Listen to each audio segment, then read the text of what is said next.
Now, Wall Street regulators have extracted their first admission of wrongdoing.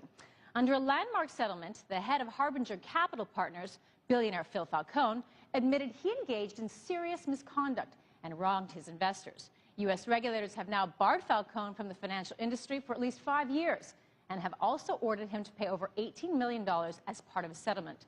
Joining me now is CCTV's Tracy Tandon, who's been following the story. Tracy, thanks for joining us tonight. So what is the news? Why is he what is he guilty of? What was he accused of? So Phil Falcone, a billionaire hedge fund, actually misused $113 million of his investors' money that was in his hedge fund, and he used this money to pay for his personal taxes and even renovate his Manhattan townhouse. He not only did that, he also then gave preferential treatment to some investors and even started to manipulate certain bond prices.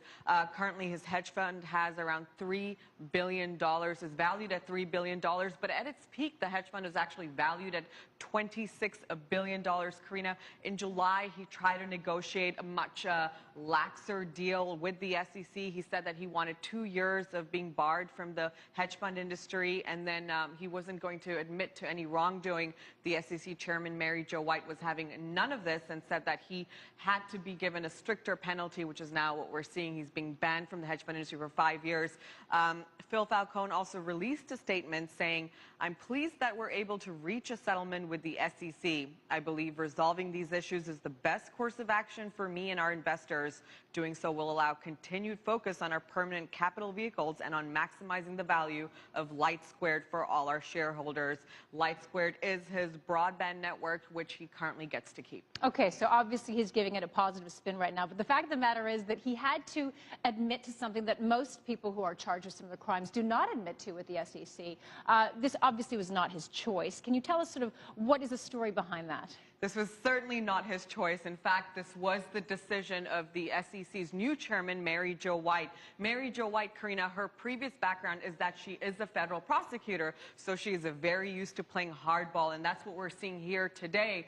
So she's essentially adopted this new policy whereby she's saying that, you know, it's time that Wall Street steps up to the plate, takes accountability, and takes responsibility for their actions.